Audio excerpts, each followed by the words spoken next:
Bueno, les damos la bienvenida a la reunión abierta de hoy. Este es un espacio que hacemos trimestralmente desde la Asociación Civil Red de Crianza. Mi nombre es Noelia Jules, soy de la comisión directiva, y hoy tenemos la suerte y el honor de que nos acompañen 3 personas para pensar un poquito en conjunto. La intención siempre de estos espacios es reflexionar.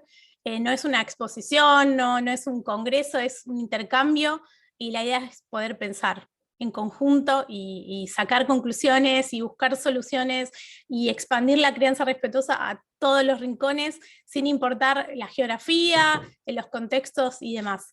Las voy a presentar muy brevemente a las chicas, después ellas obviamente van a hacer su exposición propia, mientras voy a seguir admitiendo a la gente que está del otro lado. Primero va a hablar Agustina Céspede, ella es trabajadora social y pertenece a Interdisciplina, que es un equipo de trabajo, ahora nos va a contar un poquito. Y luego tenemos a María Paz Moya, por ahí de Fundación Pilares, ella es psicóloga, y nos va a contar también cuál es el trabajo que hacen desde la fundación. Y la tenemos a Soledad Díaz, por allá, licenciada en Ciencias Políticas, que pertenece a la Municipalidad de San Martín, y también nos va a contar un poco de sus programas y de cómo encaran el trabajo. Así que les damos la bienvenida y les agradecemos muchísimo a las 3 por donar su tiempo a este espacio. Y cuando quieran, yo les cedo pantalla, micrófono, para que nos cuenten qué es lo más interesante de hoy, saber qué hacen y cómo podemos pensar estas cosas juntas. Abro micrófono entonces. Bueno, me presentó ya Noelia, soy Agustina Céspede, soy especialista en infancias y juventudes de la red de posgrados de Claxo y trabajadora social.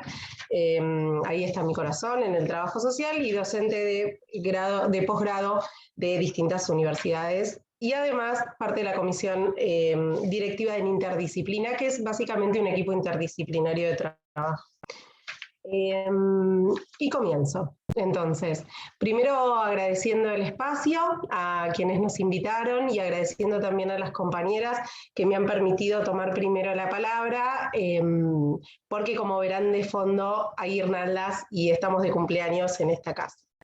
Así que bien, un poco lo que pensaba era compartir con ustedes como 2 núcleos de ideas.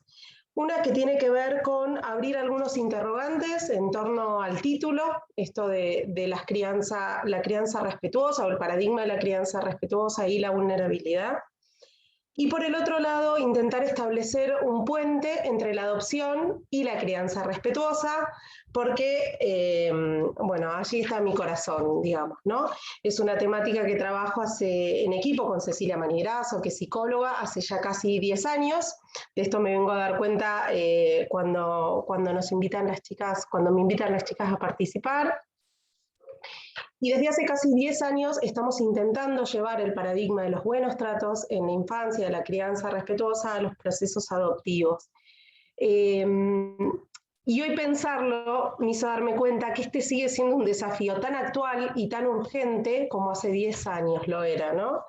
Entonces, quizás con mucho camino recorrido, quizás con grandes transformaciones del campo, pero sigue siendo un desafío necesario y urgente. Con lo cual, bueno, también por eso elijo detenerme en esto. ¿De qué hablamos cuando hablamos de vulnerabilidad? Me sentí muy, quizás por una cuestión generacional, muy tentada a irlo a buscar al diccionario de qué hablamos cuando hablamos de vulnerabilidad, y me encuentro que vulnerabilidad es la cualidad de ser vulnerable. El concepto puede aplicarse, dice el diccionario, a una persona o un grupo social según su capacidad para prevenir, resistir, sobreponerse a un impacto. Me pareció que era interesante porque es una definición sencilla, pero que tiene potencia, que tiene resto, ¿no? Para que la pensemos. Recordémosla porque me gustaría retomarla al final pensando específicamente en los procesos adoptivos. Me preguntaba también de qué hablamos. Hablamos de contextos de pobreza, hablamos de derechos vulnerados. Bueno, me gusta derechos vulnerados, me parece que es una forma muy interesante que nos permite darle una serie de dimensiones a pensar la crianza respetuosa y que van a tener que ver tanto con las violencias estructurales como las condiciones en las cuales se producen y reproducen familiar y comunitariamente las tareas de cuidado, entre ellas las de crianza. Así que me parecía que esto es un lindo punto de partida, al menos para mí, que además nos lleva al desafío de ubicar la crianza respetuosa en contexto y en situación. Y este también creo que es uno de los grandes desafíos actuales, ¿no? Seguir bregando por pensar en situación y en la singularidad de la construcción del paradigma de la crianza respetuosa, y en contexto y con los atravesamientos, en la complejidad de los atravesamientos de clase, género, generación, pertenencia étnica, es decir, desde la perspectiva de la desigualdad, la perspectiva de la historicidad, la perspectiva de la complejidad. Entonces, estas últimas cuestiones que no me voy a adentrar, me parece que son aportes interesantes, desde los cuales entrar a pensar la crianza respetuosa y vulnerabilidad o derechos vulnerados, y que tienen que ver, o que podríamos sintetizar en términos de interseccionalidad. Y por el otro lado nos lleva a situarnos, ¿no? Estamos pensando en términos de derechos vulnerados, a situarnos en un marco institucional. En el caso de las infancias y adolescencias con derechos vulnerados, particularmente yo situaría la crianza respetuosa, por mi experiencia, en el marco de dispositivos de alojamiento transitorio, ya sean hogares, familias de acogimiento, distintos tipos de dispositivos y procesos adoptivos en particular. Esta es también una de las grandes deudas, lograr impregnar profundamente las prácticas y las instituciones que trabajan con niños con derechos vulnerados y en procesos adoptivos desde la crianza respetuosa. Es decir, me refiero a poder dar un salto, a ponerle el cuerpo, ¿sí? a darle cuerpo y no solo palabras, a pensar en términos de crianza respetuosa en estas instituciones. Y ello necesariamente comporta cambios socioculturales, cambios en materia de agenda pública y su correlato presupuestario, ¿no? Porque sabemos, acá hay una compañera que forma parte de un municipio, yo también formo parte de un ministerio, sabemos que donde no hay un correlato en materia presupuestaria, bueno, a veces los discursos van perdiendo sentido, ¿no? Y van perdiendo sobre todo materialidad. Este pantallazo muy general me permite adentrarme, entonces sí, a la crianza respetuosa y la adopción.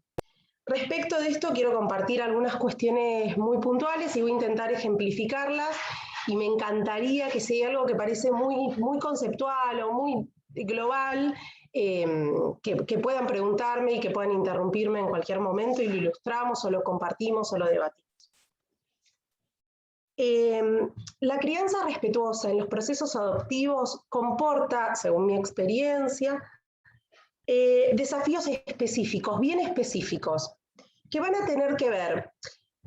Si se acuerdan en la primaria o secundaria en matemáticas, cuando uno veía los gráficos de conjuntos donde había distintos círculos que se encontraban en un punto central, creo que se llamaba diagrama de Venn.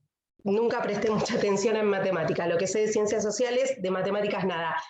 Pero puede ser que fueran los diagramas de Venn. Si es así, ustedes intenten graficarlo mentalmente.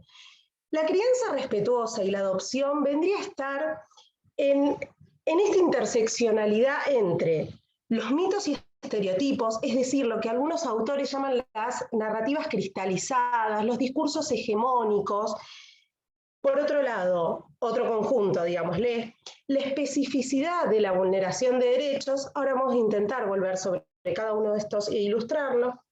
Y, por último, la construcción de lo que al menos con Cecilia llamamos, y otros autores también, construcción de competencias parentales adoptivas. Nosotros además creemos que serían competencias parentales y comunitarias adoptivas o de integración. En la conjunción entre estos grandes nodos, ¿sí? Entre estas grandes claves de lectura, se encontraría la complejidad del abordaje de la crianza respetuosa y la adopción. Vamos hacia el primero, los mitos y estereotipos o narrativas cristalizadas. ¿A qué me estoy refiriendo? Me refiero a esos discursos que permean el campo de las infancias en general, y allí se ubica la adopción, respecto de quiénes son o quiénes deberían ser las niñas y adolescentes, les grupos de hermanos, hermanas en situación de adoptabilidad, los niños en general y en particular los niños institucionalizados, en particular los niños en estado de adoptabilidad. ¿Quiénes son o quiénes deberían ser las personas interesadas en adoptar, ¿no? Como construcciones sociales, como imaginarios? ¿En qué consisten o debieran consistir los procesos adoptivos? Bueno, estas grandes narrativas cristalizadas que condensan mitos y estereotipos y que además generan resistencias institucionales también frente, por ejemplo, al paradigma de la crianza respetuosa y su ingreso dentro de los procesos adoptivos. En segundo lugar, habíamos hablado de la especificidad en relación a la vulneración de derechos de niños, niñas y adolescentes. Para quienes no trabajan en el campo de la adopción, no me voy a adentrar en mitos y estereotipos, de hecho lo trabajamos en una charla que nos propusieron hace no mucho tiempo las chicas de la asociación, pero en nuestro país los niños, niñas y adolescentes que pueden ser adoptados no son huérfanos, ¿sí? Este no es un país de posguerra, sino que nos encontramos con niños que han pasado procesos de vulneración de derechos, que han requerido medidas de protección por parte del Estado local, del Estado local, que han atravesado intentos de revinculación con la familia de origen, en el caso donde hubiera margen para esto, y en el caso de esa revinculación no haber sido posible, recién ahí hay un decreto del estado de adoptabilidad. Es decir, que estamos frente a la complejidad que implica trabajar con niños que han sido traumatizados o severamente traumatizados en muchos casos, que tienen derechos vulnerados, y qué es esto lo que da lugar, ¿no? al decreto del estado de adoptabilidad. Ello implica necesariamente tener una expertise al respecto. Es decir, no basta con saber de crianza respetuosa, no basta de conocer el paradigma de la crianza respetuosa. Además, hay otro componente que tenemos que lograr integrar que tiene que ver con los derechos vulnerados. Y esto no significa que hay que ser un pope y que hay que saber un compendio de convenciones internacionales y discusiones académicas, pero sí darse lugar a una reflexión, una formación situada y crítica, y una revisión académica y una revisión de las prácticas, y tener conocimiento respecto de la materia de la vulneración de derechos de los niños, los efectos que produce, los indicadores para su detección, etc. ¿Por qué? Porque si nosotros no tenemos una formación adecuada, una formación rigurosa, lo que no está dentro de nuestro universo conceptual, dentro de nuestra experiencia, no lo podemos detectar. Y si no lo podemos detectar, corremos el riesgo de generar intervenciones iatrogénicas. Voy a ser muy breve, pero para ilustrar esto, me parece que el caso de las situaciones de violencia sexual de niños hacia otros niños, de niñas hacia otros niños, por ejemplo, en el marco de los hogares, es muy clara, ¿no? Pienso en ejemplos donde, por ejemplo, donde un niño adolescente en una post-adopción lleva adelante, digamos, tiene una conducta de agresión sexual hacia otro niño, y cuando uno comienza a historizar referentes del hogar donde había estado alojado este niño, refieren que él mismo tenía una vida sexual activa con otros niños. Entonces, ¿qué pasó con ese? Es una situación burda, ¿sí? Es una situación extrema, si se quiere, de no detección de una posible vulneración de derechos de violencia sexual contra un niño, ¿no? Con su familia de origen, como era así, como podría ser este caso, digamos, es un caso hipotético. Que es burdo, pero donde queda claro, digamos, los graves efectos que puede tener la no detección de una vulneración de derechos y la no reparación, ¿no? No porque esto no se pueda reparar posteriormente. Pero bueno, es un ejemplo. Y entonces, ahora sí paso en tercer lugar a el desarrollo de las competencias parentales adoptivas. Voy a hacer súper breve, pero las podríamos sintetizar en términos de la construcción gradual de herramientas de sostén, interpretativas, reparadoras y de integración familiar y comunitaria. Cuando yo digo esto, estoy pensando en los procesos de prohijamiento, ¿sí? En los términos de Ballivert, en un proceso adoptivo de construcción de este vínculo filiatorio. Ustedes podrían decir, claro, la crianza respetuosa, también el paradigma nos permite un ejercicio de sostén, de interpretación, de reparación. Bueno, en la adopción, la diferencia quizás, o la complementariedad o la complejidad, es que estos adultos que deben incorporar o que quieran incorporar o que hay que estimular y promover desde desde las organizaciones sociales, desde el Estado, que incorporen estrategias de crianza respetuosa con todos los desafíos que ello comporta, ¿no? La revisión de la propia historia de origen, la revisión de estrategias de narrativas que naturalizan, por ejemplo, mitos que afirman que los niños son manipuladores, que son a deconstruir, ¿no? Narrativas a deconstruir, lo que veíamos antes, narrativas internalizadas, como que la violencia, la puesta de límites a través de la violencia es posible. Bueno, además de deconstruir esto, los adultos les adultes que inician un proceso adoptivo deben desplegar herramientas frente a un doble extrañamiento, es decir, tienen que interpretar sin tener un marco de referencia completo, sin tener un marco de referencia inmediato. Voy a ilustrar esto porque este es uno de los grandes desafíos. Estos adultos tienen que interpretar muchas veces conductas disruptivas, por ejemplo, para ilustrarlo, situación hipotética, un adolescente que tiene conductas de una niña conductas que uno podría asociar, a los 4 o 5 años de edad, a los 3 años de edad, un niño de 6 años que tiene conductas y un desarrollo motor y de la palabra parecido a un niño de aproximadamente 1 año, digo, como para ilustrar, ¿no?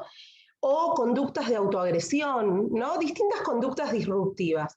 Estas conductas disruptivas, los adultos muchas veces las pueden asociar directamente a la familia de origen, y esto va a tener que ver con mitos y estereotipos, porque no necesariamente estas conductas disruptivas tienen que ver con eso. Puede haber otros factores complejos, como por ejemplo, que por no tener el acompañamiento adecuado, los adultos no estén advirtiendo que desarrollan estrategias de puesta de límites que son expulsivas, que a través de preguntas permanentes en relación a, por ejemplo, si realmente quiere ser adoptado, no estén generando estrategias defensivas por parte del niño. También puede pasar que en otras situaciones esas conductas disruptivas sí tengan que ver con la historia de origen, con las vulneraciones de derechos de historia de origen o con las vulneraciones sufridas en las instituciones, porque lamentablemente esto también es una realidad que nos encontramos. Y además esa historia no siempre se conoce, eso no siempre queda consignado, ¿no? En un expediente. Con lo cual el desafío es muy grande y esto es parte fundamentalmente de lo que, para no etiquetar, para no patologizar estas conductas, debieran poder acompañar los equipos que, además de conocer de crianza respetuosa, conociesen de vulneración de derechos y de procesos adoptivos. Y para cerrar en este punto, y solo planteadas estas ideas bien generales, me parecía que ahora sí podemos volver al título original de esta charla, ¿no? Y pensar en no dejar en una situación de vulnerabilidad a los niños, niñas y adolescentes y adultos que intentan constituir una familia a través de la adopción. Es decir, no dejarlos en situación de vulnerabilidad, volviendo a esa primera definición, ¿no? Como indefensión frente a crisis vitales y frente a crisis accidentales.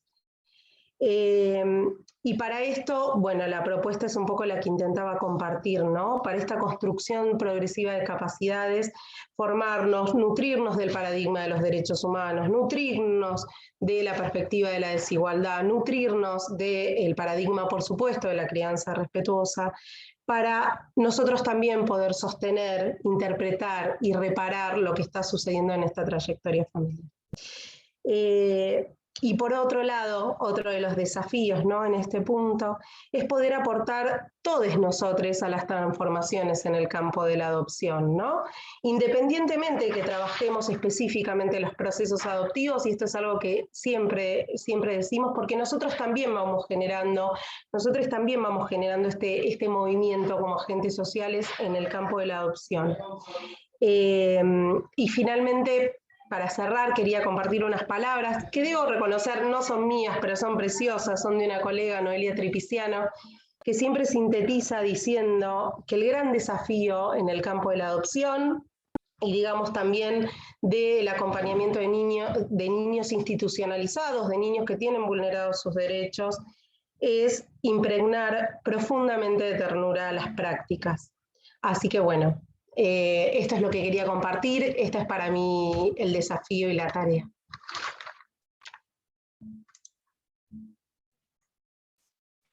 Muy lindo, Agus, gracias.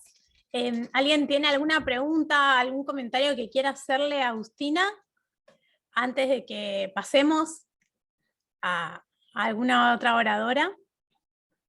Yo les decía por el chat que pueden interrumpir en el momento que deseen. Si usamos la herramienta de levantar la mano es un poco más fácil para ordenarnos, pero igual se pueden habilitar su micrófono, eso está abierto. Por el chat, Vir nos dice hermosos y necesarios aportes. Y la verdad que sí, que hay un montón de desafíos. Tuvimos algunos comentarios cuando subimos la información de esta charla, preguntándonos qué significaba contextos de vulnerabilidad, ¿no? Y que si solo íbamos a hablar sobre pobreza. Y mi respuesta, y la respuesta de la asociación en los diferentes canales fue que hay muchas formas, ¿no?, de vulnerar derechos, que la verdad no deberíamos centrarnos solamente en una, cuanto más podamos pensar bueno, amplificar la mirada mucho mejor, porque como comentábamos antes de abrir la sesión, la verdad es que hay muy poca bibliografía específica sobre esta interseccionalidad de la que hablaba Agus. Me parece que hay que trabajarlo un montón, es un campo muy interesante y que requiere de mucho trabajo. Tenemos una pregunta que dice de quién es la frase, el apellido, no sé si lo querés escribir.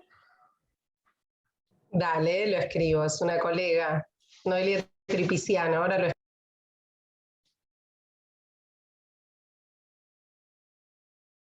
Ahí lo deja entonces. Se los deletreo por si lo quieren buscar cuando lo vean grabado a esto, es TRIPIZZIANO. Buenísimo, por si lo quieren googlear. Bueno, si quieren avanzamos. Paz, ¿querés seguir vos? Bueno, le cedo la palabra a Paz.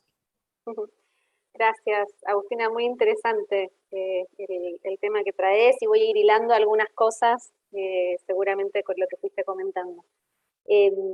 Bueno, yo soy María Paz, como decía Noelia, soy psicóloga y soy directora de programas sociales de Fundación Pilares, así que mi compartida va a ser muy desde la territorialidad, y un poco la misma línea para complementar. Nosotros trabajamos en la promoción de los derechos de las infancias en contextos de vulnerabilidad psicosocial. ¿Sí? Entonces ahí agrego la palabra psicosocial, que tiene que ver con el impacto de estas vulnerabilidades, y algo particular que es la vulnerabilidad social, ¿no? Entonces me parecía pertinente definirlo, porque siempre con mi compañera, que es la directora institucional, que es como, bueno, yo trabajo más de pilares hacia adentro, mi compañera hacia afuera dice, pero nadie va a entender qué es psicosocial, ¿por qué no lo simplificamos? Digo, no, al revés, que la gente se desafía a googlear y decir, ¿qué será de diferente esto? ¿No? Y buscarlo. Porque eso hace a seguir creciendo y tomando paradigmas, como decía Agustina. Entonces, un poco eso. Entonces, para comenzar, lo que quiero hacer es como enmarcar esto, qué significa la promoción de derechos de las infancias en estos contextos, y por otro lado, nosotros trabajamos a partir de dos pilares que pensamos que tienen que ver con estos acompañamientos para que esto ocurra, que es promover el bienestar infantil, también en perspectiva de derechos, y por otro lado, el fortalecimiento familiar, porque nosotros trabajamos muy de lleno en primera infancia. Entonces, ¿qué pasa? Que pensar en el niño aislado es un imposible, y acompañamos mucho los procesos de crianza, y por eso también nos hemos encontrado con la red, y la verdad que ha sido un placer poder contactarnos y decir, bueno, estamos buscando lenguajes comunes para acompañar de mejor forma a estas familias, ¿no? Y que esto sea algo que, bueno, todos vayamos concientizando. Cuando uno escucha se le abre una luz, entonces creo que promover eso siempre es buenísimo.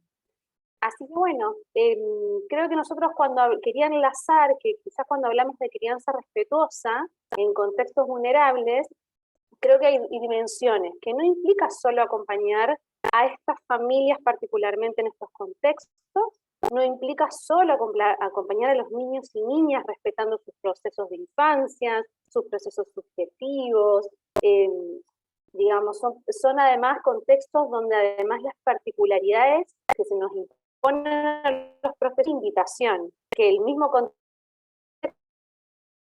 nos hace, porque nosotros somos profesionales, no venimos de contextos de vulnerabilidad social y venimos a trabajar. Te estamos perdiendo mucho el audio. Ahí está, me congelé creo, ¿no? Sí, quizás si deshabilitas un momentito la cámara para ver si funciona mejor, porque se entrecorta la voz y es una pena porque se pierde el hilo de lo que estábamos oyendo. Dale, no hay problema. Probemos. Bueno, ahí voy, pruebo. Sí, le decía, que internet nunca se sabe cómo va a estar, muy de la pandemia. Bueno, ahí voy. Bueno, voy a probar así. De alguna manera, o sea, retomo porque no estoy viendo, si me cortó después me di cuenta, que la crianza respetuosa en estos contextos implica no solo el trabajo con las familias y con los niños y niñas que están en estos contextos, sino para los profesionales que los habitamos, porque para tener una mirada de trabajo comunitaria en estos contextos hay que entender que no es que yo traigo un saber, sino que hay una interacción donde nosotros los profesionales aprendemos también de estas familias que les toca atravesar situaciones sumamente complejas. Entonces, además de respetar, digamos, los procesos de las infancias, los procesos subjetivos, considerando las particularidades del contexto, el contexto nos invita a salir de lógicas hegemónicas, de ver, nos invita a salir de estas lógicas e ir al encuentro con la complejidad como mirada, pensando en la complejidad desde Edgar Morin, ¿no? Como que no es causa-efecto, no es porque viven en estos contextos pasan estas cosas, no, es mucho más complejo que eso y requiere un desandar un camino en ese sentido, y es algo que está todo el tiempo presente. E ir al encuentro con una mirada más compleja, intercultural, comunitaria y creativa, como profesionales, ¿no? Y también, por otro lado, implica que como sociedad escuchemos, valoricemos, desprejuiciemos y contextualicemos, ¿sí? Porque las situaciones que atraviesan estas familias muchas veces nos hacen caer en prejuicios de pensar que creemos que hay una forma de habitar las crianzas que no necesariamente es así, ¿no? Entonces creo que esto es algo importante a tener en cuenta. Entonces desde la Fundación leemos y enmarcamos la crianza respetuosa, comprendiendo a los niños y niñas como sujetos de derecho, ¿no? O sea, partimos de ahí.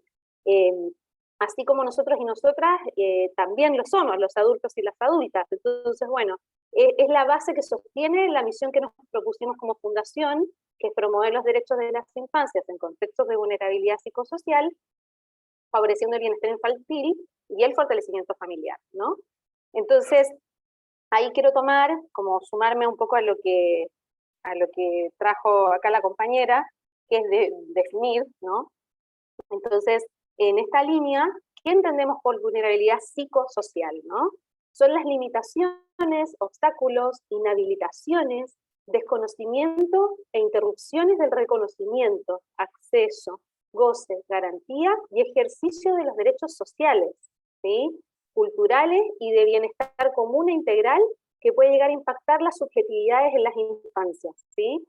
Y por otro lado, esto incluye la apreciación e interiorización subjetiva de la propia vulnerabilidad. Por eso es psicosocial, ¿no? No solo porque habito un entorno, sino cómo eso se interioriza, cómo eso puede traer sensación de incertidumbre, de desprotección, de sensación de inseguridad, pérdida de confianza en las capacidades propias y de otros, etcétera, ¿no?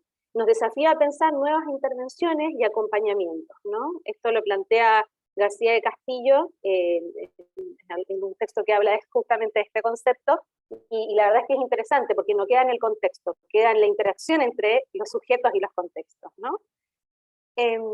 Así que, bueno, primero como contextualizar eso, ¿no? Que también como sociedad tenemos que hacer ahí un replantearnos desde dónde miramos a estas infancias, porque también pasa muchas veces que, no sé, yo he ido a muchas charlas donde se asume, claro, el porcentaje de niños que están en situación de violencia, el porcentaje de niños que sufren ciertos abusos, y es cierto, uno no tiene que romantizar estos contextos, que también pasa a los que trabajamos en villas, eh, pasa que hay mucha gente joven que se incorpora y cree que, bueno, llegar es como, bueno, romantizar la villa y todos los procesos que ahí ocurren, y hay que hacer un proceso de salir de esa lógica, pero tampoco la del perjuicio absoluto. Porque, ¿qué pasa? Son familias que están muy sobreintervenidas. Entonces, claro, quedan muy expuestas. Les hacen encuestas por todo, para ir al CESAC, para ir al hospital, para ir a, no sé, adoptar un plan social. Entonces, todo el tiempo están sobreintervenidas. Entonces, evidentemente, lo que ocurre ahí está mucho más a la vista, pero no significa que no ocurra en otros contextos, ¿no? Entonces, es como salir de esa lógica también. Entonces, bueno, les quería contar un poco qué hacemos en la Fundación, cómo fueron dándose nuestros programas sociales, porque creo que esa historización hace a cómo pensamos la práctica, ¿sí? Entonces, primero, Fundación Pilares arranca hace 12 años, más o menos, y arranca con un grupo de chicos jovencitos que querían hacer algo en la Villa 2124. Entonces van a la parroquia y empiezan ahí todo un proceso de querer ayudar, lo digo comillas con las manos, ¿no? Porque después salimos de esa lógica también, ¿no? Y querer como decir, bueno, ¿qué podemos aportar? Se empezó con un apoyo escolar, después con un centro materno-infantil, y después empezaron a, digamos, a adentrarse en el territorio y a requerir profesionalización. Por esto que decía Agustina, ¿no? Si no, las intervenciones son iatrogénicas o nos encontramos con complejidades que nos sobrepasan, ¿no? Entonces, ahí, ¿qué empezó a pasar? Surgen, digamos, en su momento, trabajamos ahí con Fundación CONIN, en su momento, como una forma de trabajar, estoy hablando hace muchos años atrás, que arrancamos, y bueno, empezar a pensar ahí cómo acompañar los vínculos, ¿no? Entonces ahí está dirigido a familias con niños y niñas de 0 a 5 años. Bien, entonces arrancamos, ahí se empezó a trabajar temas nutricionales, etcétera. Pero después con el tiempo nos fuimos dando cuenta también que en realidad las familias traían otras necesidades, traían otras lecturas, y los profesionales también, por lo cual ese programa después derivó en lo que hoy es el programa COPIF, ¿sí? Que son los cuidados oportunos para la primera infancia, entendiendo a la familia como comunidad. Esto fue todo un desafío ponerle nombre, porque en realidad cuando pensamos en familias, no pensamos en la familia tradicional, pensamos en organizaciones familiares, donde en estos contextos también pasa mucho, algo que para mí es muy valioso, que es la crianza comunitaria y vivida en tribu como una necesidad, ¿no? Entonces, cuando uno empieza a enlazar múltiples historias de múltiples pasillos, empieza a haber una interacción y una real tribu, ¿no? Que se arma a partir del territorio, de la necesidad, de las historias de inmigración, digamos, de la falta de red. Bueno, eso hace la posibilidad de ir tejiendo redes, ¿no? Entonces en COPIF, un poco lo que empezamos a hacer ahí, que este programa nació hace algunos años, 2, 3 años atrás, tiene distintos dispositivos, ¿sí? Que la idea justamente, estamos focalizados en hacer redes de apoyo mutuo, ¿sí? Porque muchas veces está esta necesidad de la red, porque si estamos pensando en acompañar crianzas respetuosas, hay que pensar que estas personas atraviesan múltiples complejidades que emocionalmente dificultan la disponibilidad para esto. Entonces, ¿cómo acompañar eso? Bueno, y nosotros los profesionales entramos y salimos del barrio. Entonces, la idea es dejar capacidad instalada, ¿no? Entonces, ahí empezaron los grupos según distintas necesidades que para nosotros eran fundamentales en la primera infancia y que la comunidad nos enseñó que era una necesidad.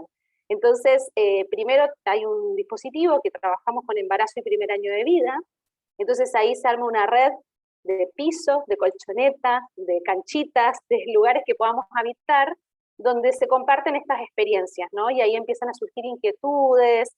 No es la lógica de, bueno, traigo un saber, sino que traigo un acceso a una información.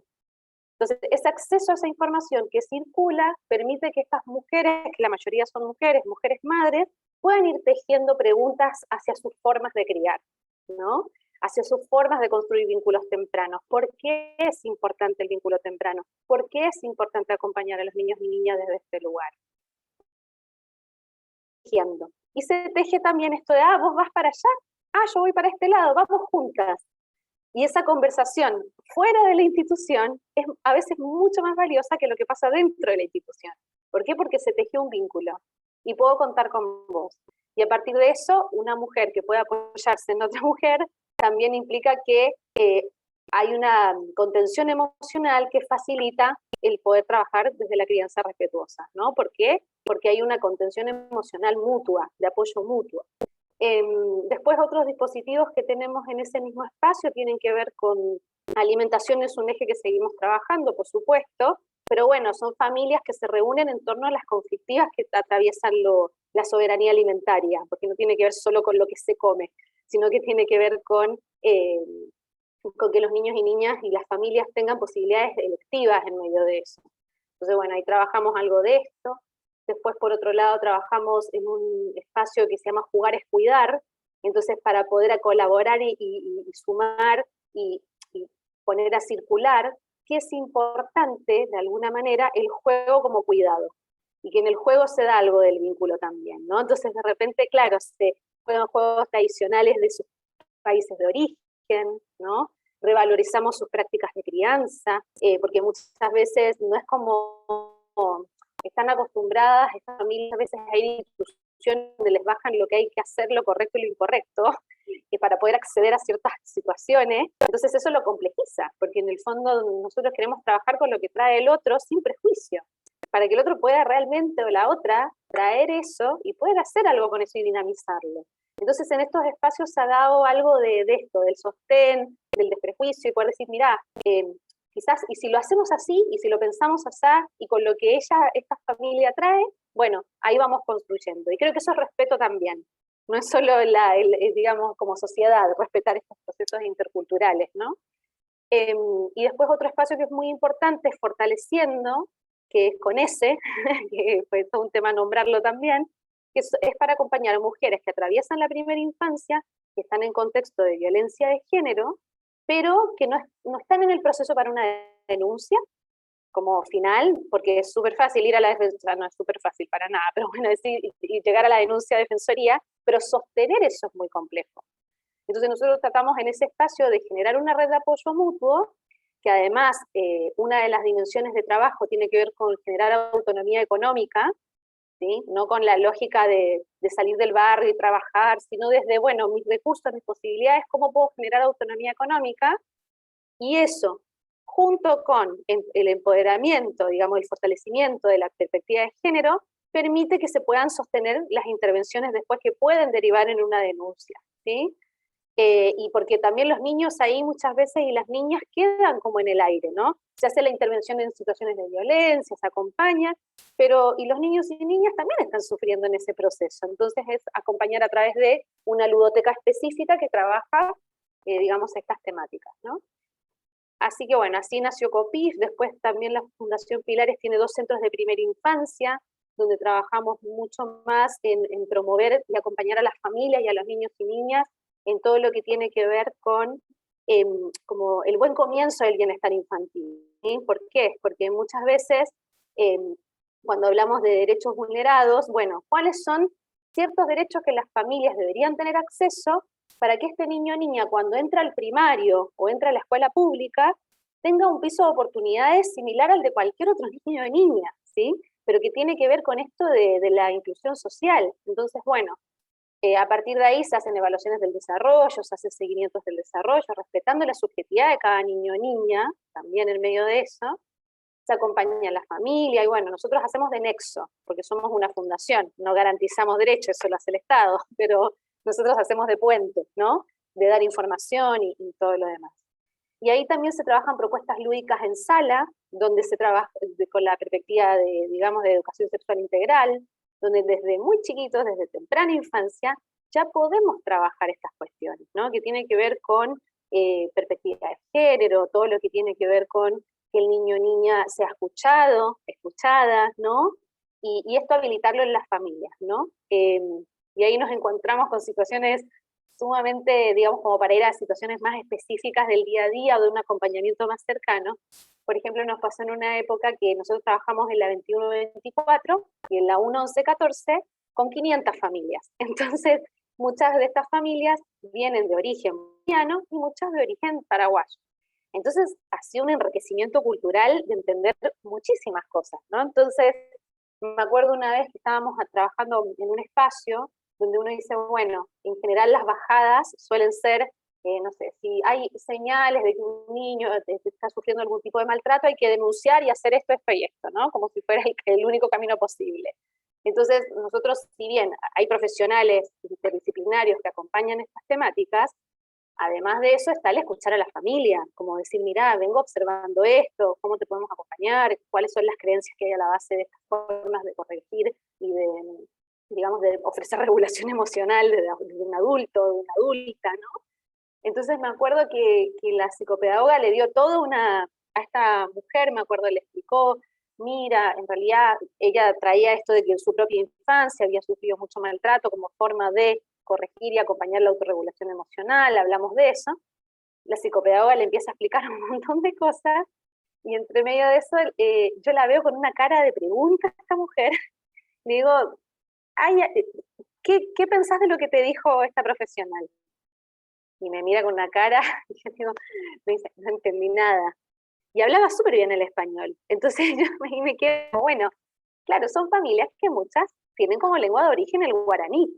Entonces saben hablar español, por supuesto que sí, pero bueno, algunas cuestiones más complejas, como cualquier persona que tiene un segundo idioma, es saber cómo, ahí es donde asumimos la comprensión, no desde que la cuestión intelectual, sino idiomática. Entonces, ahí como profesionales nos dimos cuenta que, bueno, hay algo que estamos asumiendo que no es así, ¿no? Entonces empezamos a trabajar en talleres que tenían que ver con esto, con el acompañar la inserción intercultural, ¿no?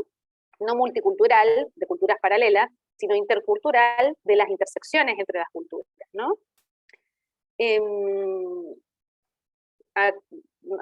una pregunta, no sé si la leo o termino y después la tomo.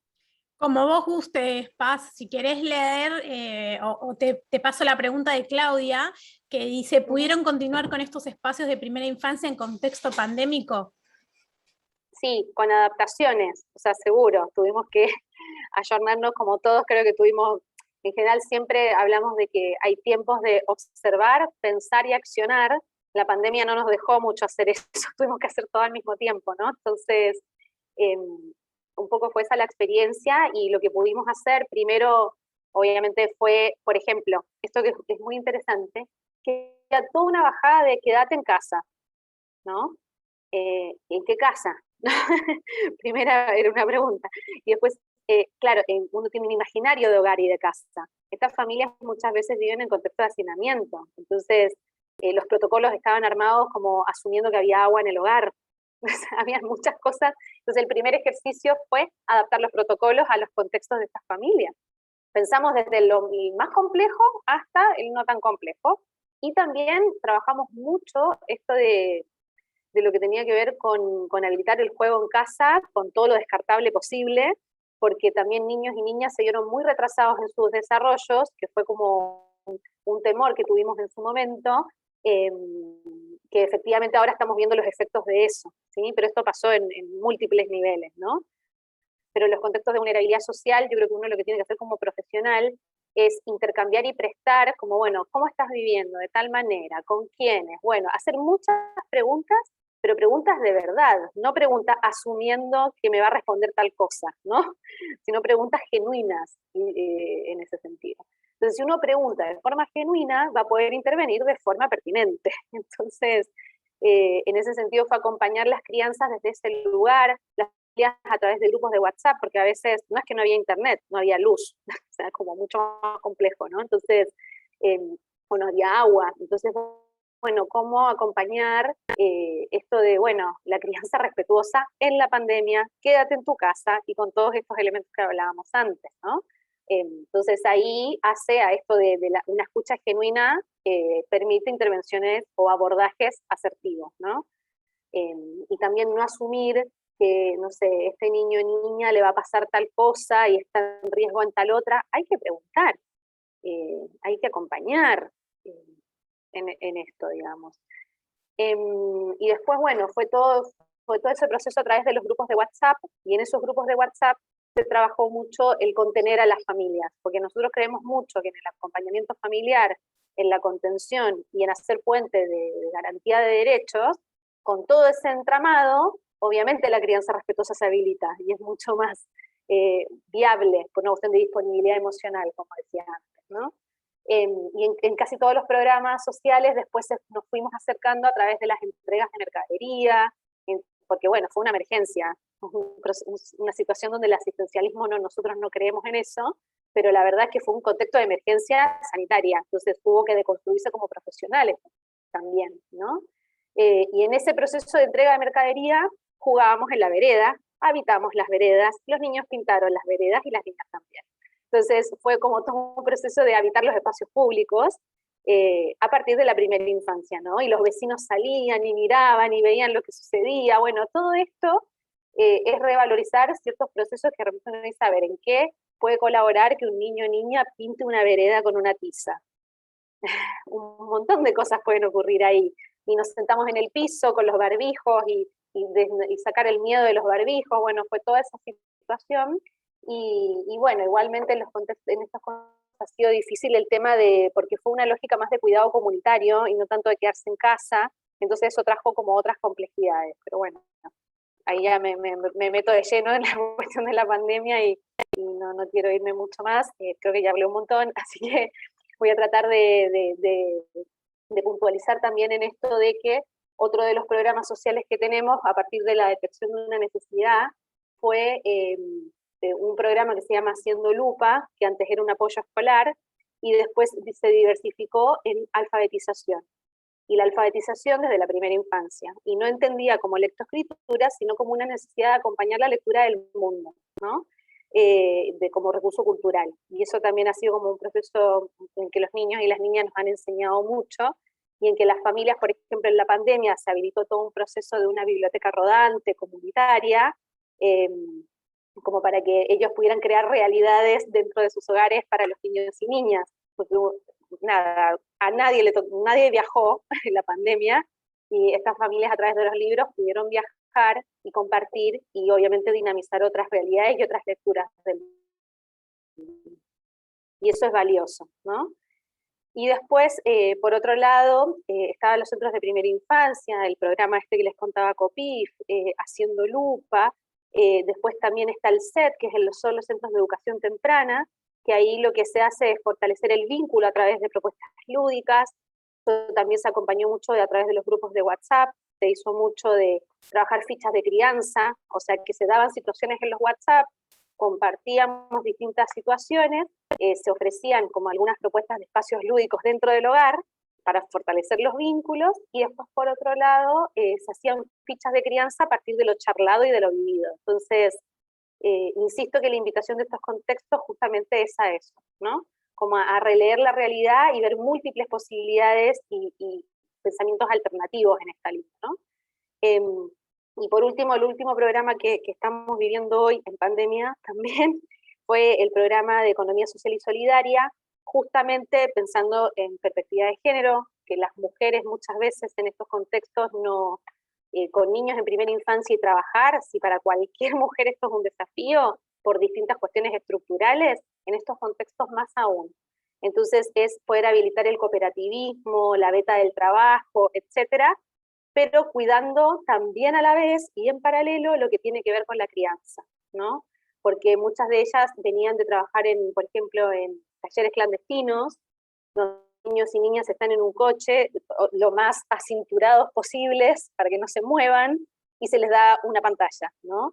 Y uno puede ir ahí con el prejuicio inmediatamente, cuando la realidad es que lo está cuidando a su hijo. Entonces, cómo ofrecer otras formas posibles de habitar el mundo del trabajo en estos contextos es una promoción de derecho importante a tener en cuenta, más en la primera infancia, y digamos, esto de decir, bueno, uno dice, ¿dónde está la crianza respetuosa en ese ejemplo que les di?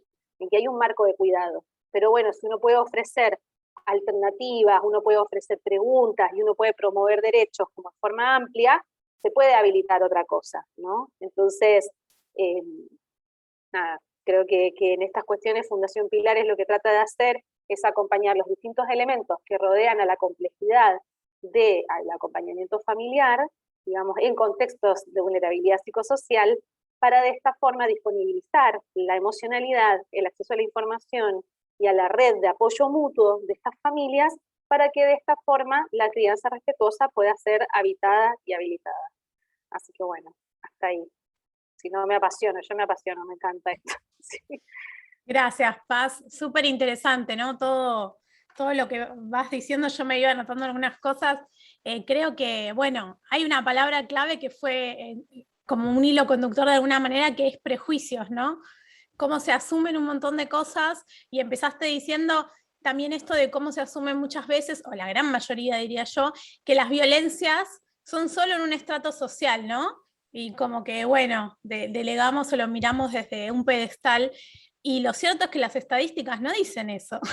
Dicen que las violencias hacia las infancias están en toda la sociedad, en todos lados. Pueden variar sus formas, pero están, y los derechos son vulnerados. No es una cuestión de estrato social o de poder adquisitivo, nivel socioeconómico, si una familia tiene un trabajo en blanco o tiene un trabajo con tal ingreso. En todos los hogares es una epidemia las violencias, y por eso la crianza respetuosa viene a hacer un discurso que quiere aportar otra cosa en pos de una mirada mucho más amplia, ¿no? No quedarnos en eso quizás romantizado que muchas veces vemos en las redes sociales y en ciertos discursos.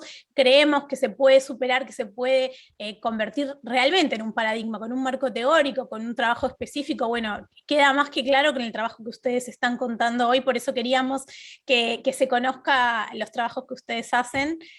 Muchísimas gracias por compartir, y nos queda Sole que nos cuente un poco lo que están haciendo en el municipio de San Martín, así que le cedo la palabra. Bueno, muchas gracias. Sí, la verdad que es un gusto compartir este espacio, este momento, porque estamos como convencidas que cuanto más seamos los que llevemos un poco esta crianza respetuosa en cada uno de los lugares, y más si hablamos de contexto de vulnerabilidad, bueno, haremos la fuerza para que esto vaya cada vez permeando un poco más.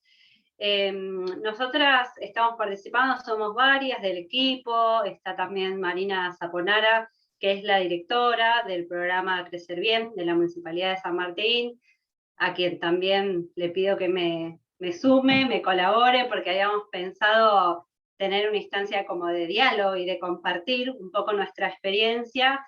Así que bueno, también Mari, estás por ahí, cuando quieras interrumpís, aportás, obvio.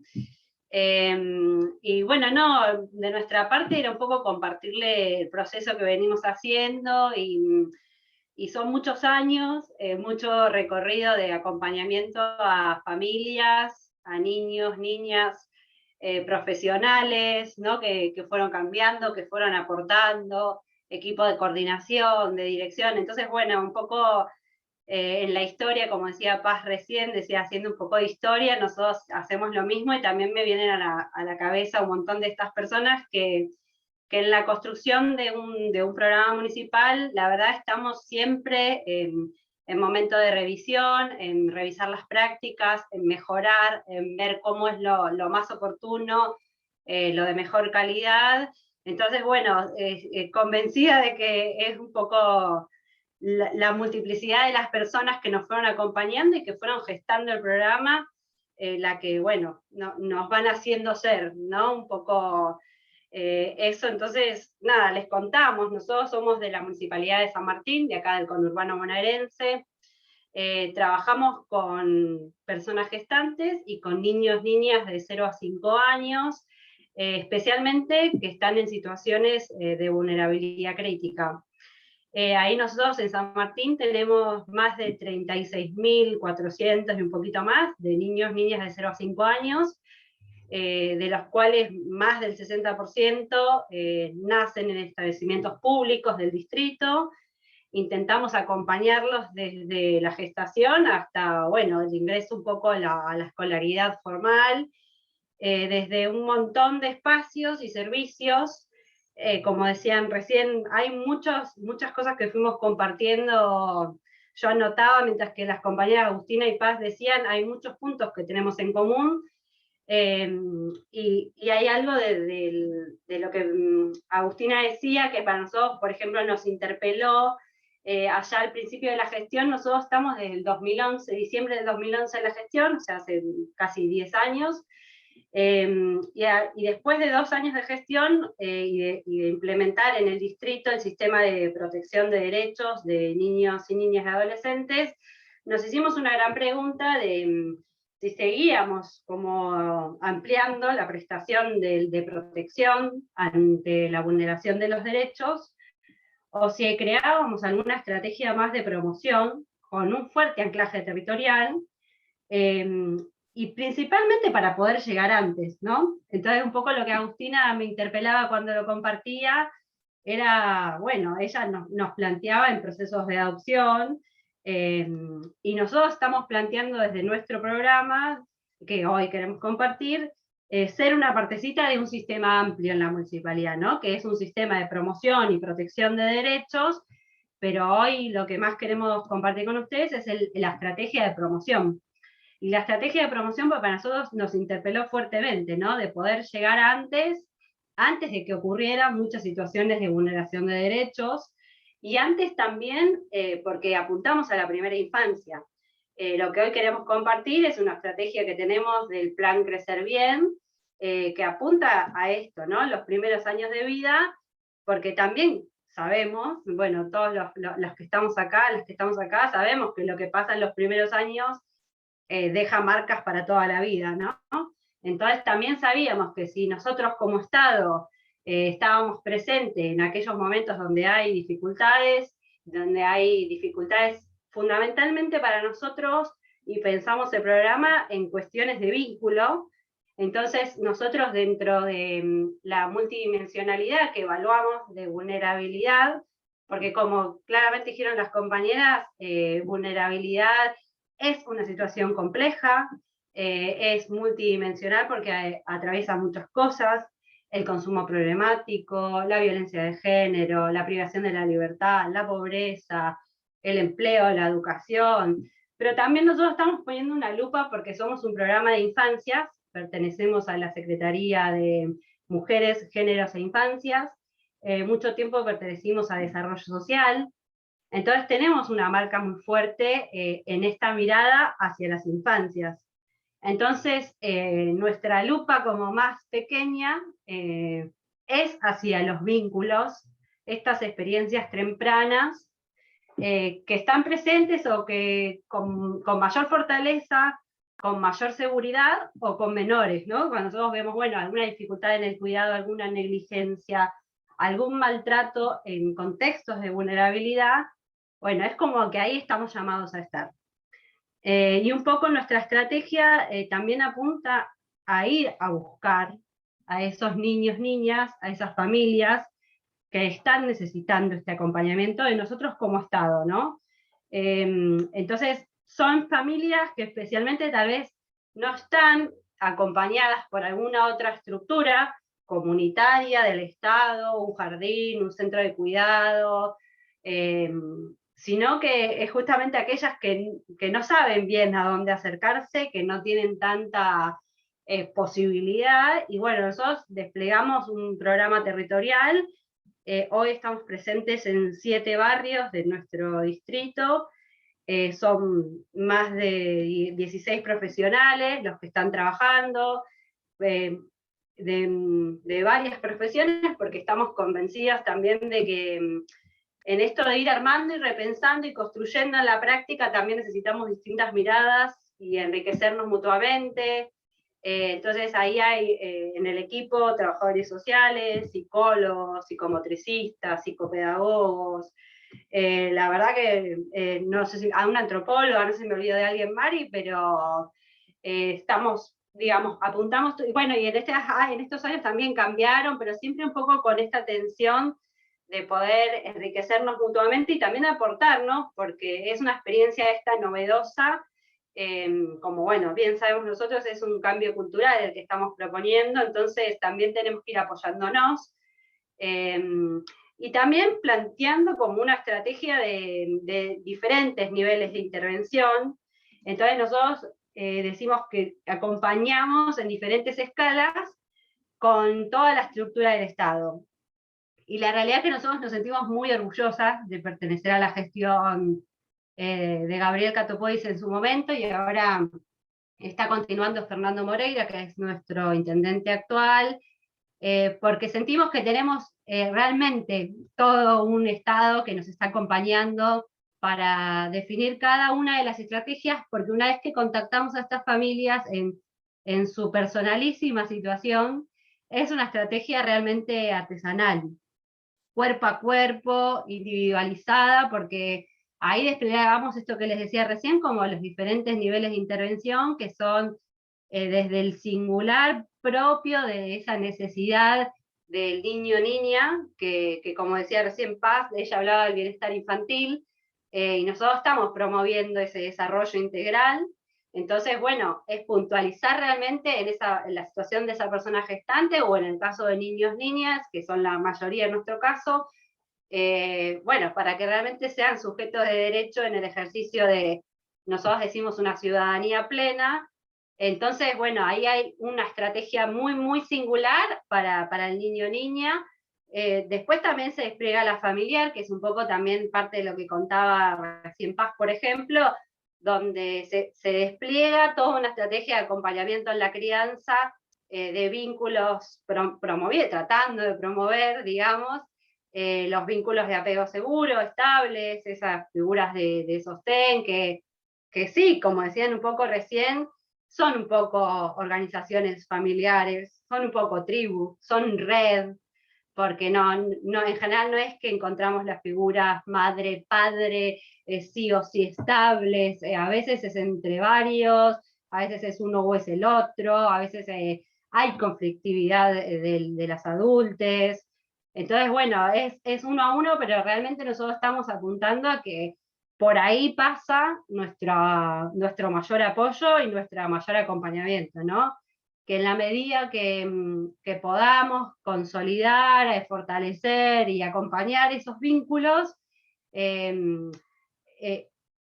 todo lo demás que va pasando en la vida de estas familias, como más del contexto de la vulnerabilidad, como que en cierta forma puede ser apaciguado, ¿no? Porque esos niños, niñas crecen y se desarrollan en contextos que son adversos y son complejos, como veníamos comentando, pero en la medida que hay un vínculo donde hay alguien, una persona que puede acompañar, que puede empatizar, que puede estar disponible, bueno, una crianza respetuosa, amorosa, como cada uno de nosotros venimos tratando de sostener en la práctica profesional, queda marca, y todo lo demás puede pasar un poco, vamos a decir, entre comillas, desapercibido, aunque no están así, pero bueno, esa es la marca que indudablemente va a proteger, va a cuidar, va a sostener, y eso es lo que fundamentalmente queremos nosotros promover, también desde un perfil muy comunitario, porque como decíamos, bueno, hay algo en lo familiar, pero también necesitamos otras redes de cuidado, y ahí nosotros trabajamos muchísimo, bueno, como Estado municipal, tenemos una red de centros de cuidados infantiles, son más de 14 espacios que trabajan para la primera infancia, con una matrícula de más de 1.200, 1.300 niñas que van todos los días. Bueno, que se hace también todo este tipo de acompañamiento individual a cada familia, en cada situación, con una estrategia muy cercana. Y después tenemos otra red que también acompañamos muy de cerca, que es la de las organizaciones sociales, los jardines comunitarios, los espacios de primera infancia. Bueno, algunos tienen distintas identidades, denominaciones, pero que también están haciendo un laburo de mucha vocación, de mucho compromiso territorial. En la pandemia estuvieron al pie del cañón realmente, en la emergencia, en el acompañamiento, en la adaptación, ¿no? de nuevas formas de encontrarse, de sostener la crianza. Y bueno, también son más de 10 instituciones, 1.200 niños, o sea, tenemos ahí todo una propuesta de cuidado y crianza comunitaria en un espacio más institucional. Entonces nosotros ahí decimos, bueno, tenemos un tipo de intervención de provisión de cuidado, de educación infantil, brindada por diferentes instituciones presentes en el territorio, a las cuales nosotros también fortalecemos, acompañamos o en primera persona llevamos adelante como el Estado municipal. Y después también estamos en el armado de estrategias individuales, poco recién Paz ponía algunos ejemplos. Nosotros tenemos por suerte un Estado municipal que nos brinda muchos programas, muchos dispositivos que nos permiten, en el armado ese del caso a caso, familia a familia, bueno, una red de servicios, de prestaciones, que, bueno, están al alcance de cada una de las estrategias, ¿no? Entonces, desde el sistema de protección para mujeres víctimas de violencia, hasta el sistema de protección de derechos vulnerados de niños, niñas, toda la ayuda, asistencia social directa, la red de salud mental, la red de salud de atención primaria de la salud, en los CAPS, para todo lo que es control médico, control de niños sanos, control pediátrico, personas gestantes. Bueno, la realidad que tenemos ahí una estrategia muy, muy hermanada con varias de nuestras áreas municipales, y porque estamos seguros, y bueno, creo que lo vivimos cada uno de los que estamos acá, que realmente para acompañar la complejidad de las situaciones de las vidas de cada una de estas familias, necesitamos hacerlo juntos, necesitamos corresponsablemente llevar adelante las estrategias, Estado, sociedad, familias, comunidad organizada, y eso la verdad para nosotros es una práctica de todos los días. Es esfuerzo, sí, es renovar el desafío todos los días, por supuesto, pero tenemos como una profunda convicción que es por ahí, ¿no? Que es así. Y bueno, y no sé, me parece, no sé, Mari, si vos querés agregar algo más, pero dejamos, nada, conversar, porque pensamos, queríamos conversar, pero al menos contarles que estamos haciendo esto en San Martín, que lo puedan conocer, que puedan intercambiar con nosotras. Para nosotros es importante, en el equipo profesional en general estamos todo el tiempo generando instancias de intercambio, de formación, porque bueno, es en la práctica y es en el día a día, pero también tratando de formarnos constantemente, enriquecer la práctica. Entonces nos parecía oportuno el espacio de la asociación, con quien nos vinculamos, y bueno, después nos invitaron a este espacio, pero la verdad que de nuestra parte es cuantos más profesionales seamos tratando de llevar adelante esto, bueno, creo que realmente vamos a poder llegar a más familias.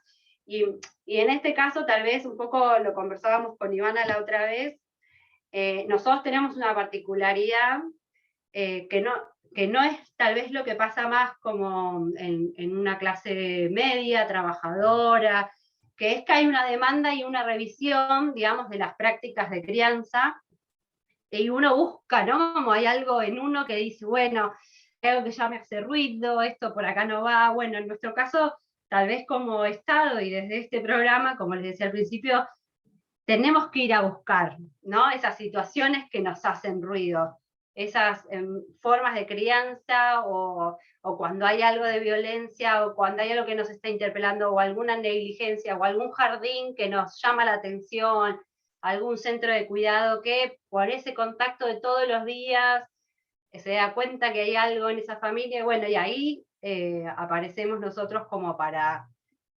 promover desde la total seguridad, les puedo decir, al menos desde nuestra convicción, de la potencialidad de cada una de las familias, ¿no? Entonces, por eso el dispositivo es de promoción, porque creemos que como Estado no vamos a decir lo que no puede, o sea, hay algún dispositivo más de protección, obviamente, ante la vulneración grave de derechos, sí, es otra la manera de accionar, pero nuestro programa es desde realmente esa potencialidad del poder, del acompañar, del estar cerca, para que cada una de las familias puedan acompañar cada vez con más amor, más respeto, más empatía a cada uno de esos niños, niñas de San Martín, en nuestro caso.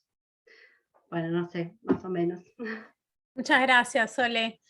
Una de las razones por las cuales queríamos traer acá y visibilizar un poco el programa que están llevando en la Municipalidad de San Martín es porque pasa un montón que nos ponemos a ver programas gubernamentales, programas públicos de otros países, ¿no? Entonces, bueno, hablamos de Chile Crece Contigo, hablamos de otras cosas que van pasando, bueno, también existió el Chile, el Uruguay Crece Contigo, bueno, hubo diferentes programas que a mí me apasiona todo lo que es social, entonces todas las políticas que voy conociendo las leo, las analizo, y la verdad es que cuando empezamos a ver que existe mucho más cerca programas que están siendo efectivos, que tienen un montón de cosas que se pueden replicar, o sea, muy fácilmente, nos parecía maravilloso poder mostrar que no es que hace falta algo demasiado extremo ni un cambio radical, sino que con pequeños programas, con proyectos, también estamos trabajando mucho con Fundación Navarro Viola, ¿no? Hay muchas cosas que se pueden hacer desde la comunicación, desde el trabajo de campo, bueno, desde distintas áreas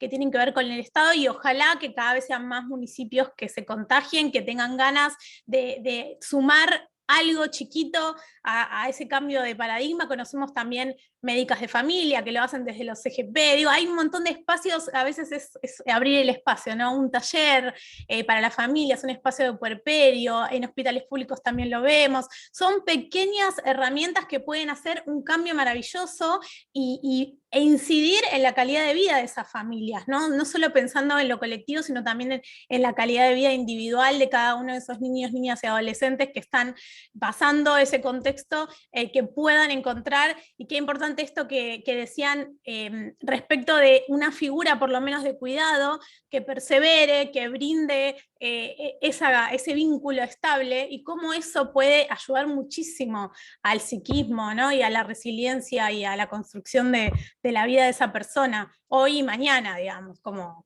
bueno, hay gente estable en mi vida, y a veces puede ser una docente, puede ser, digo, distintas figuras, y también la importancia, destaco, de entender la familia desde otro lado, y no como esta familia tipo de corte patriarcal, ¿no? Donde hay un padre que es la cabeza de familia, el jefe. Hasta hace poco se preguntaba en los censos, ¿no? ¿Quién es jefe o jefa de familia?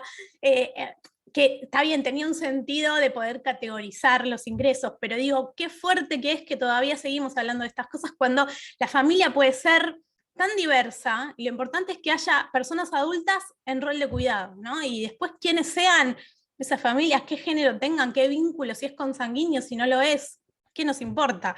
Lo que queremos es que esos derechos sean garantizados de la manera que se pueda en cada contexto. Eso me parece también interesante de dejar como uno de los, quizás de las conclusiones, por llamarla de alguna manera, de todo lo que van contando ustedes. ¿Hay alguna pregunta, algo que quieran sumar? La veía a Agus que hacía caras. No sé si quieren sumar algo. Nos queda un ratito pequeño de tiempo. Si quieren contar, quienes están del otro lado, algún trabajo que hagan. Majo nos dice que es muy interesante conocer el trabajo de todas ustedes. Gracias por la invitación. Bueno, muchas gracias.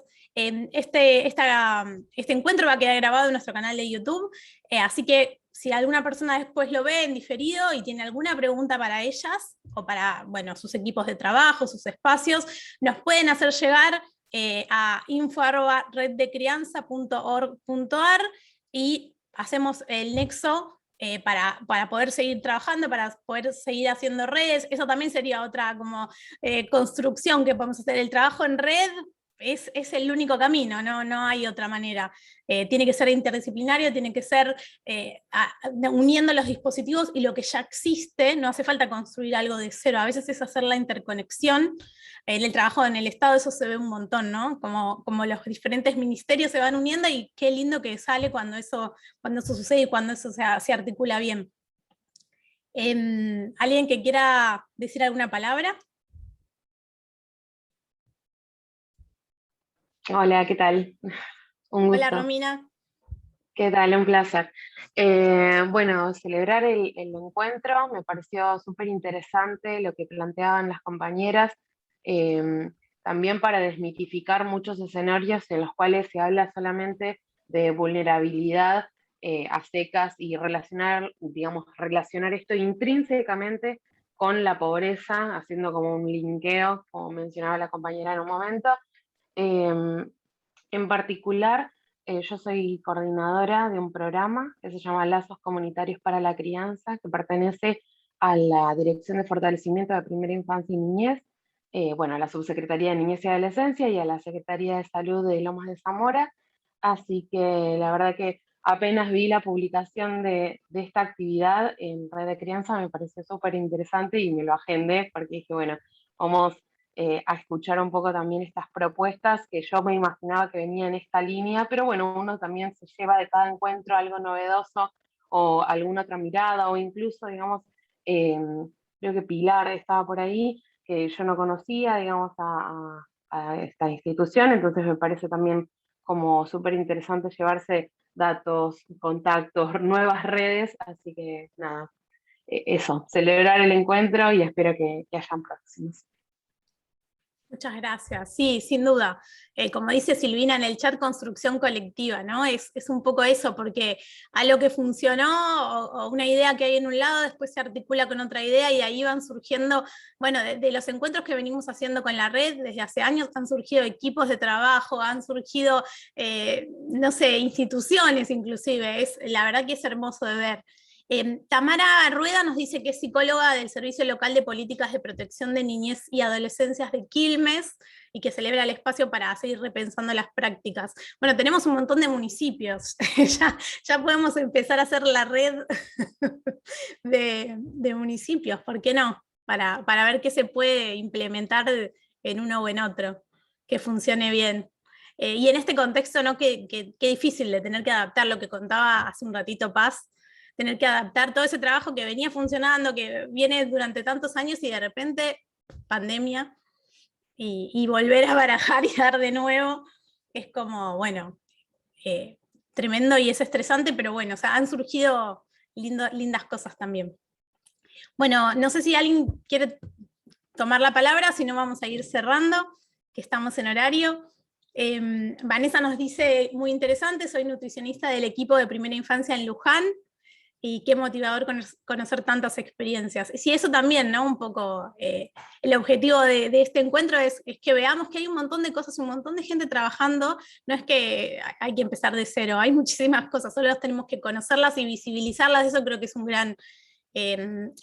gran trabajo. Si nos quieren contar lo que hacen o promover ciertos programas, pueden arrobarnos en las redes sociales, Red de Crianza, y los compartimos. Podemos dejar la información en historias destacadas, podemos compartir en nuestras, no solo en las redes sociales, sino también tenemos una sección de recursos en nuestra página web, así que si tienen algún material que quieran difundir, nos lo hacen llegar, lo podemos subir a la página web. Pueden ser recursos para profesionales, pueden ser para familias, pueden ser para el trabajo en instituciones educativas, todo lo que crean que suma, será bienvenido y le daremos difusión, que es una de las grandes patas que hacemos desde nuestra asociación. Tamara dice que estaría genial escuchar e intentar implementar en las particularidades de tan variados territorios. Sí, seguro, porque hay un montón de cosas que a veces se pueden tener en común. Y Ana Clara dice, es muy interesante poder charlar sobre esas temáticas, con Victoria nos estamos conectando desde Uruguay.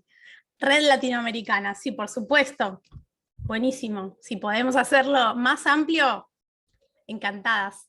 Lorena CNS dice, sin duda en construcción colectiva está el camino, por acá terapista ocupacional, equipo de primera infancia de Luján también. Bueno, tenemos muchos variados puntos geográficos. Qué lindo, ¿no? Eso es una de las cosas que posibilita la internet y la distancia, o sea, tiene sus pros y sus contras, como hablábamos hace un rato, pero qué bueno poder amplificar y poder ver que somos un montón de personas en todos lados apuntando a lo mismo. Hermoso. Bueno, les agradezco un montón. En nombre de la asociación agradecemos muchísimo a las 3 oradoras que vinieron a compartir su tiempo y a resumir el gran trabajo que hacen, que no es tan fácil a veces de acotar en el tiempo toda esa pasión y todo eso que despliegan, así que les agradecemos un montón. Siempre son bienvenidas para todo. Va a quedar esto grabado, como les decía, y nuestras redes, nuestro mail, nuestra página web está siempre abierta para lo que quieran proponernos, para que se sumen, se pueden asociar también para nuestro ciclo de actualización permanente. Tenemos actividades todos los meses, siempre desde el paradigma de la crianza respetuosa, pero en multiplicidad de distintas áreas. Por ejemplo, además de esta reunión, este mes, el sábado que viene, no mañana sino el otro, tenemos una charla con Valeria Paván acerca de las infancias trans, así que también, si les interesa la temática, digo, hay muchas temáticas, la pueden ver todo el programa completo en nuestra página web, y siempre estamos a disposición intentando difundir y dar espacio a estas temáticas que tanto nos interesan y que creemos que son fundamentales para plantear este cambio de paradigma. Así que les mandamos un abrazo muy, muy grande y siempre agradecidos.